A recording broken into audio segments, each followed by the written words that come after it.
একজন কনেকে সাজাবো। তো হ্যালো বন্ধুরা, চলে এলাম নতুন একটা ভিডিও নিয়ে।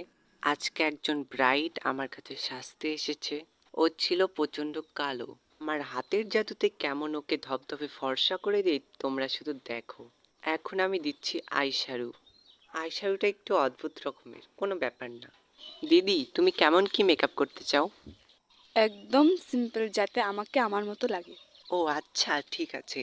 তোমাকে একদম ঘষে মেজে সুন্দরী করে তুলবো, কেউ দেখে চোখই ফেরাতে পারবে না। মিলিয়ে নিও আমার কথাটা। তো দেখতে দেখতে তো মেকআপটা কমপ্লিটই হয়ে গেল। তোমাদের কেমন লাগছে মেকআপটা কমেন্টে জানাও। তোমার চুলটা এখন চিরুনি করে দিচ্ছি। এর আগেও আমি আরেকজন ব্রাইডকে সাজিয়েছিলাম, সেই ভিডিওটা আমি তোমাদের সাথে শেয়ার করেছি। আমার সাজানো কমপ্লিট। এটা হলো ফাইনাল লুক। দেখে বলো তো কেমন হয়েছে। ভালো লাগলে একটা লাইক করে দিও, সাবস্ক্রাইব করে আমাদের চ্যানেলে পাশে থেকো। টাটা।